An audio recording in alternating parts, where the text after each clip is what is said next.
educação, ciência, ideologia, etc, etc, etc. Será que eu posso dizer que o que menos importa é se existe ou não um Deus? É o que menos importa? Para Engels, o que menos importa é se existe ou não um Deus. Quando ele vai discutir, por exemplo, a questão das primeiras comunidades cristãs, Engels praticamente ele nem toca no assunto, ele quase nem menciona a figura de Jesus. Porque para ele, o importante não é se Jesus de Nazaré existiu ou não existiu. Porque ele vai entender que o cristianismo ele é um movimento das massas. E aí ele vai tentar compreender o que é que fez, o que é que favoreceu para que surgisse esse movimento que ele afirma que veio das massas. Porque ele vai dizer, olha, não foi uma liderança tal, ou um apóstolo tal, etc., específicas, que deram impulso ao cristianismo. Ele vai, não. Esse impulso ele não foi dado por lideranças religiosas, mas ele é um movimento que é uma expressão própria das massas. Mas aí ele leva em consideração a divisão social entre classes sociais, a opressão do povo, a dominação romana em toda a região da Palestina, não só da Palestina, mas no caso da região específica da Palestina. E aí ele leva em consideração uma série de fatores que contribuiu, que favoreceu, certo? Não que ele vai negar que essas lideranças religiosas não foram importantes, não é isso. Mas elas estão incluídas, inseridas dentro de um determinado contexto político, econômico, social e cultural. Eles estão dentro desse caldeirão aí, onde confluiu para uma determinada direção, que no caso foi o surgimento de uma nova experiência religiosa, que no caso o cristianismo, que a princípio era uma corrente do judaísmo, mas que com o passar do tempo, com a possibilidade de novas adesões, porque ele acabou se tornando uma experiência religiosa proselitista, ele foi deixando de ser uma corrente religiosa do judaísmo para ela mesma se tornar uma religião em si, uma religião própria, autônoma, independente, com sua própria história. Está entendendo? O Engels está observando esses diversos elementos sociais que compõem aquele contexto político, econômico, cultural e social. A mesma coisa acontece com os anabatistas. Ele vai fazer o mesmo.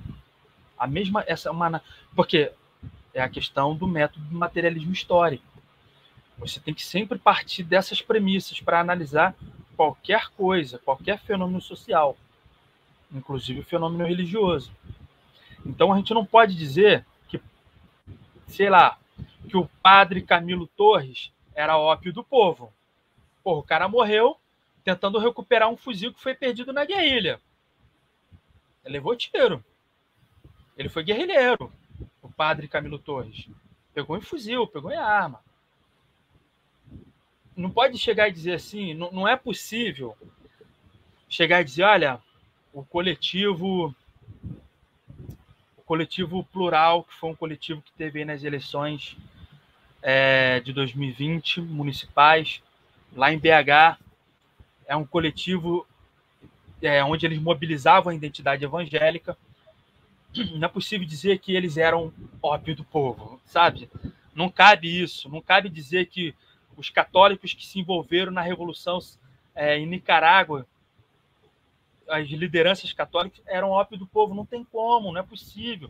Porque a gente está falando de experiências religiosas onde também tem todo um fundo teológico que justifica, legitima e incentiva a revolução. Eu lembro de uma determinada passagem lá do Hugo Asman, que o Hugo Asman, ele falava, olha, imagine a gente indo para... Só uma coisa que ele tinha contado lá num evento, que o Ariovaldo Ramos conta. Eles estavam lá no seminário, aí o Ariovaldo Ramos conta mais ou menos o seguinte. que o Hugo Asman, ele falou assim, imagine que a gente esteja indo em direção, sei lá, ao Congresso Nacional, né? Ao prédio ali, à localidade ali. Né? E a gente está indo lá, em marcha, né? Na manifestação, etc., para exigir alguma coisa, certo? Um direito dos trabalhadores. Aí, de repente, a gente encontra a polícia. Eles formam uma barreira para impedir que a gente passe adiante. E aí, meu amigo, o que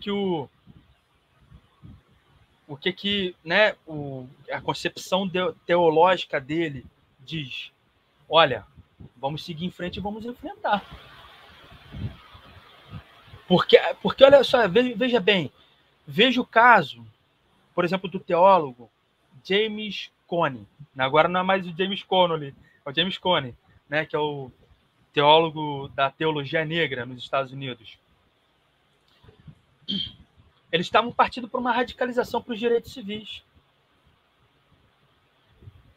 Contra o racismo, contra a segregação social e espacial, contra as leis de segregação. E aí estavam vindo outras pautas que eles estavam apoiando, como, por exemplo, a luta das pessoas com deficiência, as pautas LGBTs que surgiram na época, porque a concepção que se tinha, no caso do James Cone especificamente, sem querer me alongar, vou falar rapidamente, é que Deus, olha só a concepção teológica, é que Deus ele está sempre vinculado às experiências revolucionárias, às experiências libertadoras do povo. Então, Deus ele não compactua com a opressão do povo, com o racismo, com a perseguição a pessoas de outras religiões, não compactua com a pessoas LGBTIs, certo? Não compactua com racismo, não compactua com machismo. Deus ele está sempre vinculado a experiências libertadoras, libertárias. Ele coloca nesses termos. Então ele vai afirmar o seguinte: então Jesus é negro, não só no sentido físico e geográfico, mas Jesus é negro, Jesus é LGBT, Jesus é mulher negra, Jesus é pessoa com deficiência. Por quê? Porque ele está sempre vinculado a experiências de libertadoras daqueles que são oprimidos.